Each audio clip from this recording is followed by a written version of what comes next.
Kemudian dalam pekerjaan persiapan ada juga yang dinamakan pembersihan. Untuk pembersihannya merupakan pembersihan permukaan tanah dari misalnya sampah-sampah ataupun bahan-bahan organik yang tidak terpakai, semisal daun-daun kering, rumput, maupun pohon-pohon tumbang. Nah, untuk pembersihan di lapangan ini, untuk bahan-bahan dan peralatannya ini bisa menggunakan secara manual maupun menggunakan alat berat. Nah, untuk alat berat otomatis dihitung untuk produksinya, jumlah alat beratnya, dan juga biaya satuan alat beratnya. Selain pekerjaan persiapan, ada juga yang dinamakan dengan pekerjaan finishing. Jadi pekerjaan finishing ini dilakukan ketika pekerjaan-pekerjaan utama sudah selesai. Jadi untuk pekerjaan finishing ini ada berupa demobilisasi, ada finishing interior dan eksterior, kemudian pemasangan fasilitas pelengkap, dan juga penanganan limbah-limbah proyek. Pekerjaan demobilisasi ini merupakan kegiatan untuk mengembalikan kondisi tempat kerja menjadi kondisi saat pekerjaan belum dimulai, termasuk sumber daya yang untuk mobilisasi seperti pemindahan instalasi alat, peralatan, perlengkapan personil, dan lain-lain. Jadi pada pekerjaan demobilisasi ini dilakukan pengembalian alat-alat berat ke tempat penyewaan atau ke gudang alat berat, kemudian pembongkaran direksi kit atau base camp, gudang, dan juga mes-mes pekerja, dan juga pengembalian personil pekerja ke kantor pusat.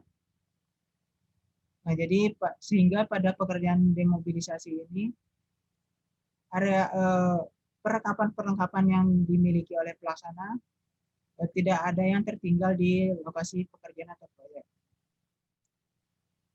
Kemudian untuk pekerjaan finishing eksterior dan interior, pada pekerjaan finishing ini dilakukan beberapa pekerjaan seperti pemasangan dinding, pemasangan lantai, pemasangan plafon, pengecatan, dan penambahan ornamen. Nah, jadi untuk pengerjaan finishing interior dan eksterior ini dilakukan ketika pekerjaan struktur utama telah selesai. Nah, jika pekerjaan struktur utama telah selesai, maka dapat dilakukan pekerjaan-pekerjaan interior. Nah, jadi untuk pekerjaan interior dan eksterior ini biasanya lebih mengedepankan estetika atau tampilan bangunannya. Selanjutnya yaitu ada pemasangan fasilitas-fasilitas pelengkap. Nah, misalnya pada sebuah pekerjaan jalan, fasilitas-fasilitas pelengkap yang perlu dipasang yaitu rambu lalu lintas, marka, guardrail, dan juga kelistrikan. Nah, untuk kelistrikan ini termasuk dalam semua bangunan.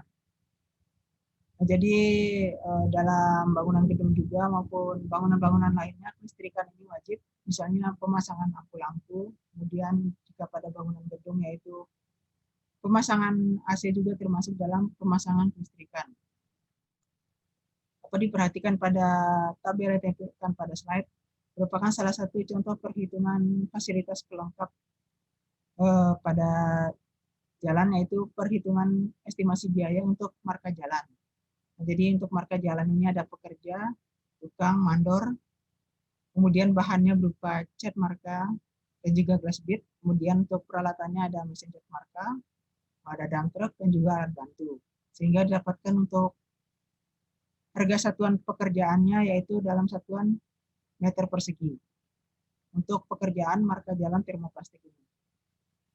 Nah, begitu pula untuk pekerjaan lainnya. Namun untuk satuannya pun akan berbeda. Ada yang bisa bersifat langsa maupun bersifat volume atau hanya bersifat panjangnya saja.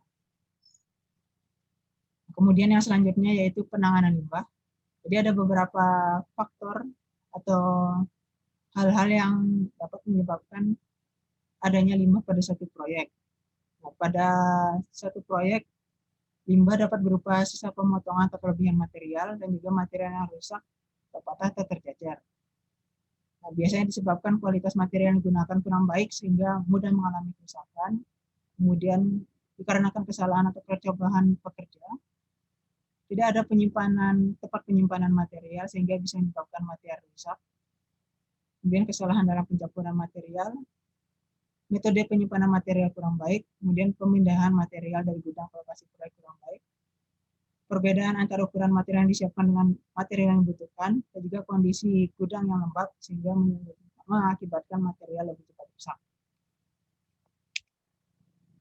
Dalam penanganan limbah, ada 4 hal penting yang harus dilakukan dalam manajemen limbah konstruksi. Yang pertama yaitu reduction, yaitu meminimalisasi pemakaian material-material yang akan menghasilkan limbah atau dapat juga menggunakan material secara efisien, sehingga secara langsung akan mengurangi limbah yang dihasilkan. Kemudian reuse, yaitu pada pelaksanaan rekonstruksi material-material yang masih dapat digunakan agar digunakan kembali selama kondisinya masih memungkinkan. Selanjutnya yaitu recycling, yaitu menggunakan kembali sisa material yang ada dengan mengolahnya kembali menjadi suatu barang yang dapat digunakan kembali. Dan yang terakhir yaitu landfilling, yaitu pilihan terakhir yang dilakukan dalam pengelolaan limbah, yakni pembuangan limbah tersebut ke tempat pembuangan akhir limbah. Sekian untuk pertemuan kali ini. Jika ada yang ingin ditanyakan dapat melalui media tersedia. Terima kasih. Assalamualaikum warahmatullahi wabarakatuh.